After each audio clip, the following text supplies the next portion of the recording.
اذان دے دیں.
أشهد أن لا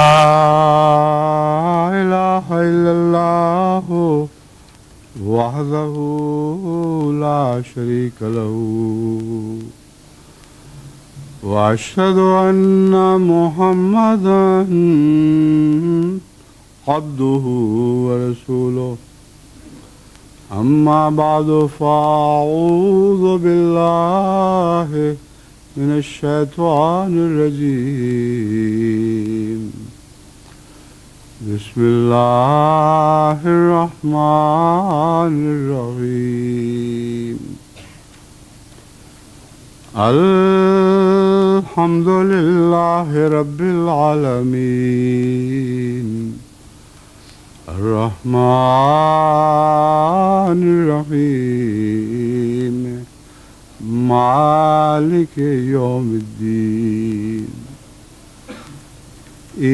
إياك نعبد وإياك نستعين اهدنا الصراط المستقيم صراط الذين أنعمت عليهم غير المغضوب عليهم ولا الضالين.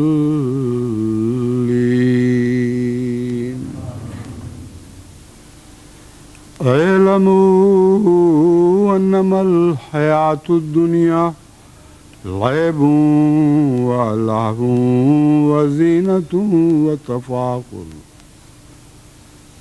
وزينة وتفاخر بينكم وتكاثر في الأموال والأولاد كمثل غيث أعجب الكفار نباته ثم يهيج فتراه مصفرا ثم يكون حطاما وفي الآخرة عذاب شديد ومغفرة من الله ورضوانا وما الحياة الدنيا إلا متاع الغرور۔ سورہ الحدید آیت 21۔ اس کا ترجمہ جو تفسیر صغیر میں کیا گیا ہے، پہلے میں وہ آپ کو پڑھ کے سناتا ہوں۔ اے لوگو جان لو کہ دنیا کی زندگی محض ایک کھیل ہے اور دل بہلاوا ہے، اور زینت حاصل کرنے اور آپس میں فخر کرنے اور ایک دوسرے پر مال اور اولاد میں بڑائی جتانے کا ذریعہ ہے۔ اس کی حالت بادل سے پیدا ہونے والی کھیتی کی سی ہے جس کا اگنا زمیندار کو بہت پسند آتا ہے اور وہ خوب لہلہاتی ہے، مگر آخر تو اس کو زرد حالت میں دیکھتا ہے، پھر اس کے بعد وہ گلا ہوا چورا ہو جاتی ہے، اور آخرت میں سخت عذاب مقرر ہے، اور بعض کے لیے اللہ کی طرف سے مغفرت اور رضائے الہی مقرر ہے، اور ورلی زندگی صرف ایک دھوکے کا فائدہ ہے۔ سورہ الحدید آیت 21۔ اس آیت اور اس کے علاوہ کچھ آیات کے مضمون کی طرف میں ابھی کچھ ٹھہر کے لوٹوں گا۔ سب سے پہلے میں بعض متفرق باتیں کرنی چاہتا ہوں جو عموماً سفر کے آخری جمعہ میں کی جاتی ہیں۔ عمومی تاثرات جو جماعت امریکہ کے سفر کے دوران میرے دل پہ پیدا ہوئے، اور بھی بہت سی باتیں ایسی ہیں جن کی تفصیلی ذکر کی گنجائش تو نہیں، مگر اشارتاً میں انہیں سمیٹنے کی کوشش کروں گا۔ سب سے پہلے تو یہ کہ جماعت احمدیہ امریکہ کے اس سفر میں مجھے ہر قسم کے تجربے ہوئے ہیں، تلخ بھی اور پسندیدہ بھی۔ جہاں تک تلخ تجارب کا تعلق ہے، اپنے گزشتہ خطبے میں جو واشنگٹن میں نے دیا تھا ان کا ذکر کر چکا ہوں، اور ایک تنبیہ کرنی تھی۔ آگے استفادہ کرنا یا نہ کرنا یہ ہر شخص کا اپنا کام ہے۔ میرا فرض تو اتنا ہی ہے جیسا کہ حضرت اقدس محمد مصطفیٰ صلی اللہ علیہ وآلہ وسلم کی ذمہ داری تھی کہ بلاغ کرو، پہنچا دو، اور اتنا پہنچاؤ کہ سننے والے کے لیے گنجائش نہ رہے کہ وہ پھر تعویلیں کر سکے۔ اصل معنی بلاغ کا یہ ہے۔ تو جہاں تک میرا بس چلا، میں نے اس رنگ میں بات پہنچانے کی کوشش کی کہ سننے والوں کے لیے تعویلوں کی گنجائش نہ رہے، مگر تعویلیں کرنے والوں کا اپنا ایک رنگ ہوا کرتا ہے، اور جن کو تعویل کی عادت ہے ان کے متعلق قرآن کریم بیان کرتا ہے کہ انہوں نے تعویلیں کرنی ہی ہیں، لیکن اصل حقیقت کو اگر وہ غور کریں تو سمجھ سکتے ہیں۔ جیسا کہ قرآن کریم نے فرمایا وَلَوْ أَلْقَى مَعَاذِيرَهُ، انسانی فطرت عجیب ہے، خواہ بڑے بڑے عذر گھڑے اور تراشے اور پیش کرے، مگر دل کا حال خود انسان جانتا ہے، اور اگر کبھی وہ ٹھنڈے دل سے غور کرے تو اس کو حقیقت حال کی سمجھ آ سکتی ہے۔ تو جہاں تک میرا تعلق ہے، میں نے اپنی طرف سے یہی کوشش کی کہ جو عذر گھڑنے والے ہیں ان کو بھی ایک دفعہ جھنجھوڑ کے جگا دوں کہ کبھی اپنے دل کی کیفیت پر اس طرح تو غور کرو جیسے قرآن کریم نے فرمایا ہے، اور اس غور کے نتیجے میں تو ضرور جاگ جاؤ گے اور سمجھ لو گے کہ اصل حقیقت کیا ہے۔ اب میں آپ کو عمومی تاثر بیان کرتا ہوں آپ کے سامنے۔ جماعت امریکہ کا جو خوشکن پہلو میرے سامنے آیا ہے وہ یہ ہے کہ یہاں بھاری تعداد عوام الناس کی ایسی ہے جو اللہ تعالیٰ کے فضل سے اپنے چندے میں اپنا معاملہ صاف رکھے ہوئے ہیں۔ چھوٹے تنخواہ چھوٹی تجارت کرنے والے، وہ لوگ جو غربت اور امارت کے بارڈر پر رہتے ہیں، اکثر امریکہ کی جماعت کی جو مالی کامیابیاں ہیں یہ ان کا انحصار ان لوگوں پر ہے، اور بڑی بھاری تعداد ایسی ہے اللہ تعالیٰ کے فضل کے ساتھ جو اپنی ذمہ داریوں کو ادا کرنے والی ہے، اور یہ تاثر بھی نہ ہو کہ بعض پروفیشنل اور بعض بڑے تاجر کلیتاً اپنی ذمہ داریوں سے بے پرواہ ہیں۔ میں نام بہ نام جانتا ہوں لوگوں کو جن کے چندے سال سے بالکل صاف اور ستھرے ہیں، وہ لاکھوں چندوں کی صورت میں باقاعدہ ہر سال ادا کرتے ہیں اور پسند نہیں کرتے کہ ان کا نام اچھالے جائیں۔ علاوہ ازیں ان کو توئی چندوں میں بھی خدمت کا بہت موقع ملتا ہے۔ اس لیے اگر باہر کی دنیا نے میرے پچھلے خطبے سے یہ اندازہ لگایا ہو کہ نعوذ باللہ امریکہ ان لوگوں سے عاری ہے جن کو خدا نے کھلا عطا کیا اور پھر وہ خدا کی خاطر کھلا خرچ کریں، ہرگز ایسی بات نہیں، مگر بدقسمتی سے ان کی تعداد بہت زیادہ ہے جن کو توفیق بڑی ملی لیکن دل چھوٹے تھے، اور وہ توفیق کے مطابق اپنے دینے والے کی خدمت میں کچھ پیش نہ کر سکے۔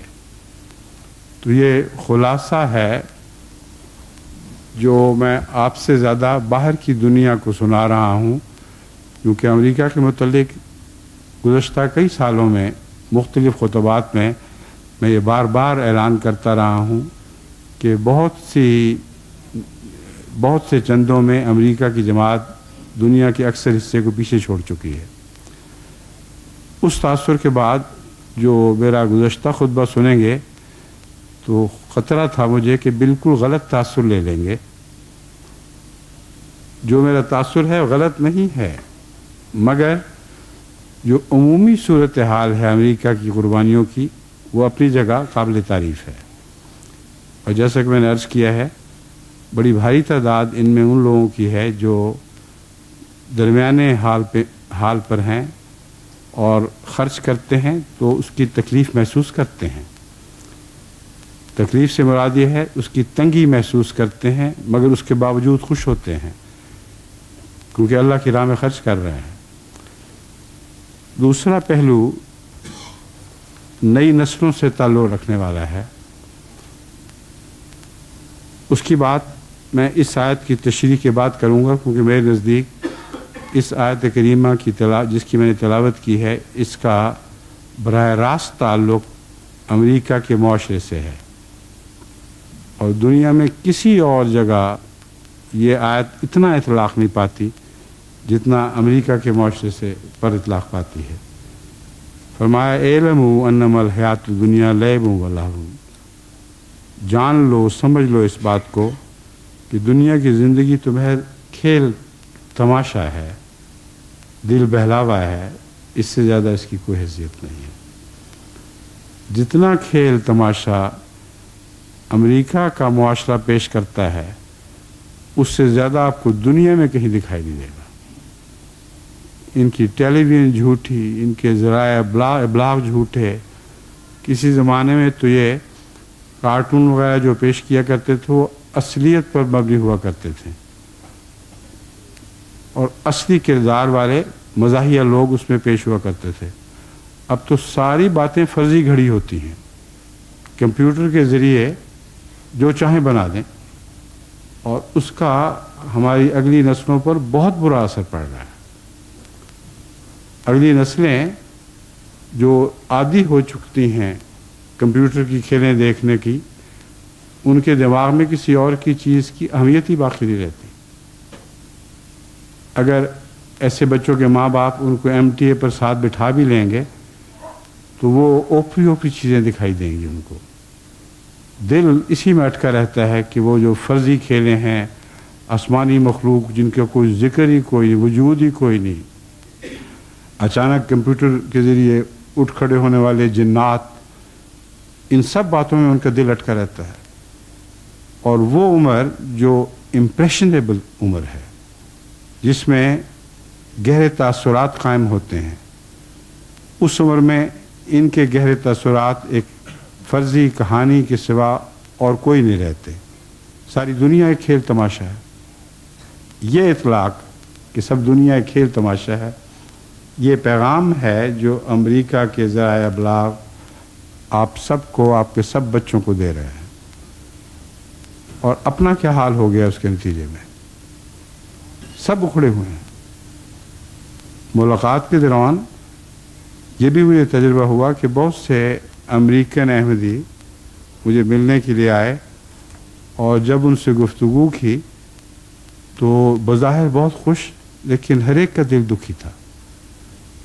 ان کی کوئی عائلی زندگی نہیں تھی تو ٹوٹ چکی تھی، اعتبار اٹھ چکے ہیں، نہ خامد کو بیوی پر اعتبار، نہ بیوی کو خامد پر اعتبار، اور ایک فرضی تصور، اطمینان کے تصور میں وہ دوڑی چلے جا رہے ہیں، کچھ پتہ نہیں کہ کیا انجام ہوگا۔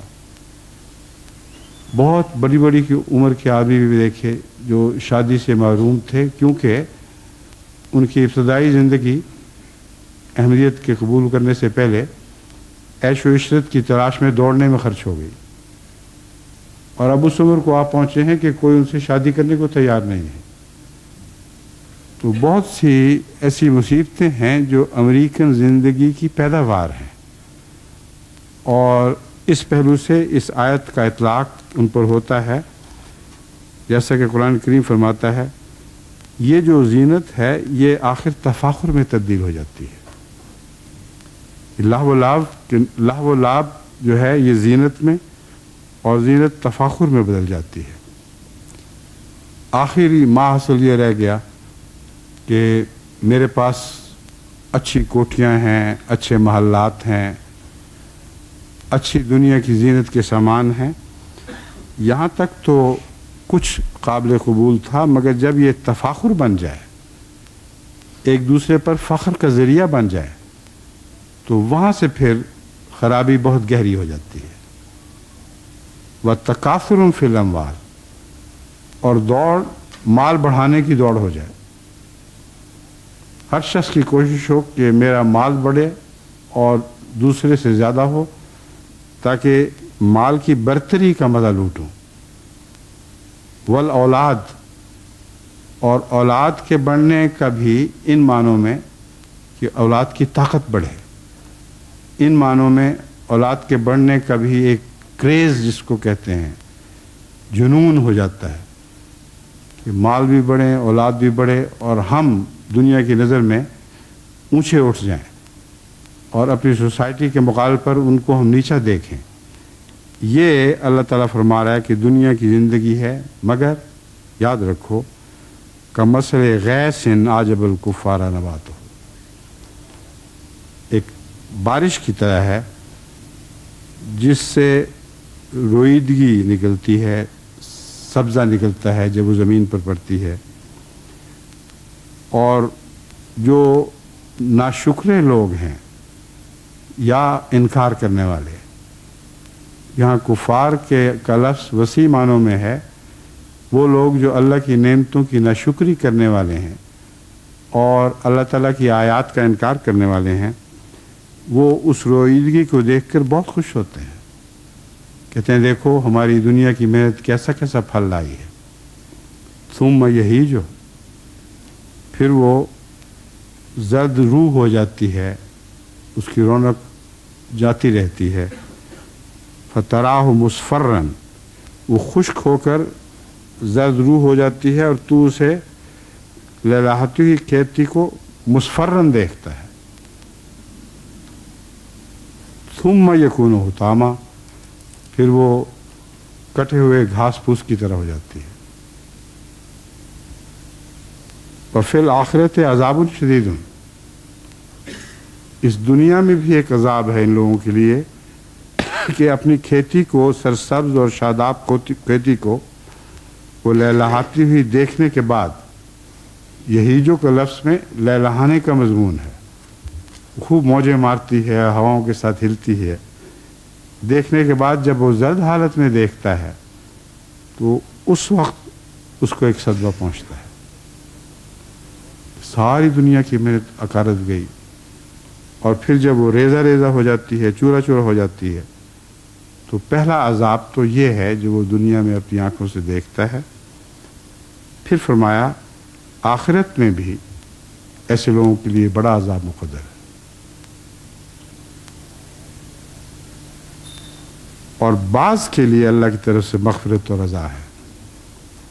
یعنی یہ صورتحال سب پر برابر چسپانی ہوتی، بعض خدا کے بندے مستثنا ہیں، وہ ایسے معاشرے میں رہتے ہیں، اس کے بد اثرات سے ہمیشہ بچنے کی کوشش کرتے ہیں، دعائیں کرتے ہیں، ان کو بھی دنیا کی زندگی کے انعامات ملتے ہیں، لیکن اپنی آنکھوں کے سامنے اسے لہلانے کے بعد زرد روح ہوتا نہیں دیکھتے۔ فرمایا ایسے لوگوں میں سے کچھ وہ لوگ ہیں کہ جن کے لیے مغفرت بھی ہے اور رضوان بھی ہے، اللہ ان سے بخشش کا سلوک فرمائے گا اور ان سے راضی ہو جائے گا۔ لیکن بعض ایسے بھی ہیں وَمَا الْحَيَاةُ الدُّنْيَا إِلَّا مَتَاعُ الْغُرُورِ، کہ جن کی یہ دنیا کی زندگی سوائے دھوکے کے کچھ بھی ان کے لیے نہیں دے گی، دھوکہ بھی وہ جو عارضی ہے۔ اسی مضمون کو اللہ تعالیٰ آگے ایک تنبیہ کی صورت میں ان لوگوں کے لیے پیش کرتا ہے۔ فرمایا یا ایھا الذین آمنوا قوا انفسکم واہلیکم نارا، اے وہ لوگ جو ایمان لائے ہو، اپنے نفسوں کو اور اپنے اہل و عیال کو آگ سے بچاؤ۔ وقودها الناس والحجارہ، اس آگ سے بچاؤ جس کا ایندھن پتھر ہوں گے، انسان ہوں گے اور پتھر ہوں گے۔ انسان سے مراد تو سب سمجھتے ہیں، پتھر سے مراد جہنم کے اندر پتھر کو ڈالنے سے تو پتھر کو کوئی سزا نہیں ملتی، پتھر سے مراد وہ سخت دل لوگ ہیں جن پر کوئی نصیحت اثر نہیں کیا کرتی، وہ پتھر جو خدا کے تصور کے ساتھ پارا پارا نہیں ہوتے، جبکہ بعض پتھر ایسے بھی ہیں جن کو قرآن کریم نے اس رنگ میں پیش کیا ہے کہ جب اللہ تعالیٰ کی آیات پڑھی جاتی ہیں تو وہ پتھر ٹکڑے ٹکڑے ہو گئے، ریزہ ریزہ ہو کے گر جاتے ہیں۔ مگر یہ پتھر وہ ہیں جن پر اللہ کی آیات پڑھی جائیں تو ان پر کوئی اثر نہیں پڑتا۔ ان کے لیے فرمایا علیہا ملائکۃ غلاظ شداد لا یعصون اللہ ما امرہم، ایسی جہنم پر ایسے خدا کے فرشتے مقرر ہوں گے جو بہت شدید ہوں گے، یعنی ان کی پکڑ سے کوئی باہر نکل نہیں سکتا۔ غلاظ شداد لا یعصون اللہ ما امرہم، شداد ہے، غلاظ شداد لا یعصون اللہ، کہ وہ غلاظ بھی ہیں اور شداد بھی ہیں۔ غلیظ اس چیز کو کہتے ہیں جس سے جو آپس میں اتنی سختی سے جڑی ہوئی ہو کہ اس کو پار کرنے کی کوئی صورت ہی نہ ہو، تو ان کی پکڑ بہت سخت ہوگی اور کسی کو بچنے کی راہ نہیں دے گی۔ اور شداد ہوں گے اس لیے کہ لا یعصون اللہ ما امرہم، وہ شدید ہوں گے اپنے دل کی سختی کی وجہ سے نہیں، بلکہ ان کو بنایا ایسا گیا ہے کہ اللہ نے جو ان کو حکم دیا وہ انہوں نے ضرور پورا کرنا ہے، اس کو پورا کرے بغیر ان میں یہ صلاحیت ہی نہیں کہ اس سے ہٹ سکیں، کسی اور طرف رخ کر سکیں۔ جیسا کہ فرمایا وَيَفْعَلُونَ مَا يُؤْمَرُونَ، وہ وہی کرتے ہیں جس کو حکم دیا جاتا ہے۔ یا ایھا الذین کفروا لا تعتذروا اليوم، اے وہ لوگو جنہوں نے کفر کیا، آج کے دن کوئی عذر پیش نہ کرو، کیونکہ عذر کا وقت گزر چکا ہے۔ انما تجزون ما کنتم تعملون، یقیناً تمہیں اسی چیز کی جزا دی جا رہی ہے جو تم کیا کرتے تھے۔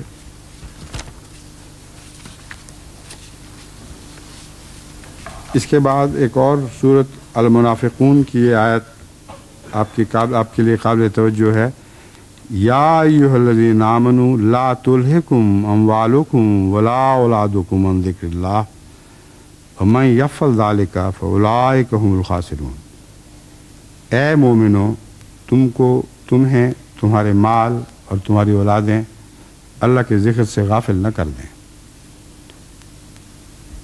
اکثر خدا کے ذکر سے غافل ہونے والے لوگ وہ ہیں جن کو اپنی اولاد کی اور مال کی محبت خدا سے غافل کر دیا کرتی ہے، اور جن کا نقشہ میں پہلے کھینچ چکا ہوں بین ہی وہی ہیں۔ مال کی محبت اور اولاد کی محبت ایسا چڑھ جاتی ہے دماغ پر کہ کسی اور چیز کی ہوش نہیں رہنے دیتی۔ ایسے لوگ خدا کا ذکر کر ہی نہیں سکتے۔ ایسے لوگ فرضی طور پر، سرسری طور پر خدا کا ذکر بھی کریں تو وہ ذکر دل میں ڈوبتا نہیں ہے اور دلوں کی کیفیت کو تبدیل نہیں کرتا۔ وَمَن يَفْعَلْ ذَلِكَ فَأُولَئِكَ هُمُ الْخَاسِرُونَ۔ جو بھی ایسا کرے گا وہی لوگ ہیں جو بہت گھاٹا کھانے والے ہوں گے۔ تو قرآن نے تو کوئی گنجائش نہیں چھوڑی بچ نکلنے کی کہ انسان عذروں کے تلاش کر کے کہیں نہ کہیں اپنا منہ چھپا سکے۔ قرآن کریم نے انسانی فطرت کے ہر پہلو کو اجاگر کر دیا ہے، مضمون کے ہر حصے کو کھول کر بیان کر دیا ہے۔ جیسا کہ فرمایا وَلَا تَقْتُلُوا أَوْلَادَكُمْ خَشْيَةَ إِمْلَاقٍ نَحْنُ نَرْزُقُهُمْ وَإِيَّاكُمْ إِنَّ قَتْلَهُمْ كَانَ خِطْئًا كَبِيرًا۔ سورہ بنی اسرائیل آیت 32۔ اپنی اولاد کو مفلسی کے ڈر سے قتل نہ کرو۔ اب یہ بہت غور طلب آیت ہے اس پہلو سے کہ عرب اپنی اولاد کو مفلسی کے ڈر سے قتل نہیں کیا کرتے تھے۔ اس زمانے میں یہ دستور نہیں تھا۔ اگر قتل کرتے تھے تو لڑکیوں کو قتل کیا کرتے تھے، وہ بے عزتی کے ڈر سے قتل کیا کرتے تھے۔ مگر سارے عرب میں کہیں آپ کو یہ رواج نہیں دکھائی دے گا کہ مفلسی کے ڈر سے اپنی اولاد کو قتل کرتے ہوں۔ یہ دراصل آئندہ زمانے کی ایک پیشگوئی ہے جسے ہم پورا ہوتے دیکھ رہے ہیں۔ بہت سے ایسے خاندان میں نے دیکھے ہیں جو باوجود اس کے کہ اپنی اولاد کی عظمت چاہتے ہیں، اس کی بڑائی چاہتے ہیں، مگر زیادہ بچے نہیں چاہتے تاکہ ان کی جائیداد زیادہ لوگوں میں تقسیم نہ ہو، اور تھوڑے رہیں اور پھر صاحب دولت ہوں۔ یہ وہ فطرت انسانی ہے جس کی طرف اشارہ اس آیت میں ہے، لا تقتلوا اولادکم خشیۃ املاق۔ اولاد بننے کے بعد ان کو قتل نہیں کیا جاتا، احتیاطیں برتی جاتی ہیں، جیسے آج کل فیملی پلاننگ ہے، اور فیملی پلاننگ میں خشیۃ املاق ایک ضروری پہلو ہے۔ تمام دنیا میں یہ قومیں غریبوں کو یہ نصیحت کرتی ہیں کہ اولاد کم پیدا کرو تاکہ تمہاری غربت دور ہو، اور یہ جھوٹ ہے کیونکہ غریبوں کی اولاد زیادہ ہو تو غربت دور ہوا کرتی ہے۔ کہیں دنیا میں غریبوں کی اولاد ان پر بوجھ نہیں بنا کرتی، وہ تو اپنے ماں باپ کا سہارا بنتی ہے۔ تو فرمایا لا تقتلوا اولادکم خشیۃ املاق، ویسی ہی بے وقوفی ہے۔ غربت کے ڈر سے اولادیں قتل کرو گے تو اور بھی غریب ہو جاؤ گے۔ اور فرمایا، جیسا کہ میں مثال دینے لگا تھا، چین کی مثال ہے، غربت کے ڈر سے قانون بنائے اولادیں قتل کرتے، لیکن اس کا کوئی بھی فائدہ چینی اقتصادیات کو نہیں پہنچا۔ ایک تفصیلی مضمون ہے، میں نے بہت گہرا جائزہ لیا ہے۔ املاک کی وجہ سے اولادیں کم کرنے کا کوئی بھی فائدہ ان کو نہیں پہنچا، بلکہ غریب لوگوں نے قوانین کو بالائے طاق رکھتے ہوئے زیادہ بچے اس غرض سے پیدا کیے، چنانچہ بعض چینی خاندانوں میں 7 8 10 بچے ہیں کہ وہ جانتے تھے کہ اس سے ہماری غربت دور ہوگی، اور بچپن سے ہی ان کو کاموں پہ لگایا۔ اس کے نتیجے میں خاندان کی مجموعی طاقت دولت میں اضافہ ہو گیا۔ لیکن اللہ فرماتا ہے نحن نرزقہم وإیاکم، رزق تو ہم دیتے ہیں ان کو بھی اور تمہیں بھی، اس لیے کس گمان میں بیٹھے ہو کہ رزق تمہاری چلاکیوں کی کمائی ہے؟ اللہ ہی ہے جب وہ فیصلہ فرماتا ہے کسی کو رزق دینے کا تو رزق دیتا ہے، اور جب نہیں فیصلہ فرماتا تو رزق نہیں دیتا۔ ان قتلہم کان خطا کبیرہ، خدا کے نزدیک ایسے بچوں کا قتل بہت بڑا گناہ ہے۔ لیکن اس قتل سے مراد کچھ اور بھی ہے۔ ایسے بچوں کا روحانی قتل بھی اسی آیت میں مراد ہے، چنانچہ احادیث نبوی میں آپ کے سامنے پیش کرتا ہوں، اس سے سمجھ آئے گی کہ اصل قتل اولاد کا روحانی قتل ہوا کرتا ہے، اور یہ قتل ہے جو یہاں عام جاری ہے۔ بڑی کثرت سے میں دیکھ رہا ہوں کہ لوگ اپنی اولادوں کو قتل کر رہے ہیں اور ان کی پرواہ نہیں کرتے۔ حضرت ابن عمر رضی اللہ تعالیٰ عنہ سے روایت ہے الادب المفرد بخاری میں، اب بیان کرتے ہیں کہ حضرت صلی اللہ علیہ وآلہ وسلم نے فرمایا، ابرار کو اللہ تعالیٰ نے ابرار اس لیے کہا ہے کہ انہوں نے اپنے والدین اور بچوں کے ساتھ حسن سلوک کیا۔ جس طرح تم پر تمہارے والد کا حق ہے، اسی طرح تم پر تمہارے بچے کا بھی حق ہے۔ اس حق کو نہ بھولیں، آپ کے بچوں کا آپ پر گہرا حق ہے، اور اس حق کو کیسے ادا کرنا ہے اس کا ذکر آگے میں بعض احادیث اور حضرت مسیح موعود علیہ الصلوۃ والسلام کی تحریرات کے حوالے سے آپ کے سامنے رکھتا ہوں۔ عن انس بن مالک، حضرت انس بن مالک سے مروی ہے، یہ ابن ماجہ ابواب الادب سے حدیث لی گئی ہے۔ وہ بیان کرتے ہیں کہ حضرت صلی اللہ علیہ وسلم نے فرمایا، اپنے بچوں سے عزت کے ساتھ پیش آؤ اور ان کی اچھی تربیت کرو۔ بچوں کے ساتھ عزت سے پیش آنا بھی ایک لازمی امر ہے۔ محض حکماً ان سے وہ کام کروانا جو آپ کے نزدیک ان کی دنیا کے لیے بہتر ہیں، یہ درست نہیں ہے۔ بہت سے ایسے ماں باپ ہیں جو بچوں کے لیے سب کچھ کرتے ہیں، لیکن ڈانٹتے اس وقت ہیں جب وہ دنیا سے روگردانی کر رہا ہو۔ جب دین سے روگردانی کریں تو ہلکے منہ سے ان کو روکتے ہیں۔ حضرت صلی اللہ علیہ وآلہ وسلم فرماتے ہیں کہ بچوں کے ساتھ عزت سے پیش آؤ، یعنی ان کی اصلاح کرنی ہو تو نرمی اور پیار سے گفتگو کرو اور اچھی تربیت کرو، اس سے اللہ تعالیٰ راضی ہوتا ہے۔ ایک اور حدیث ہے حضرت ایوب بن موسیٰ کی، ترمذی ابواب البر سے لی گئی ہے۔ حضرت ایوب اپنے والد اور پھر اپنے دادا کے حوالے سے بیان کرتے ہیں کہ رسول اللہ صلی اللہ علیہ وسلم نے فرمایا، اچھی تربیت سے بڑھ کر کوئی بہترین تحفہ نہیں جو باپ اپنی اولاد کو دے سکتا ہے۔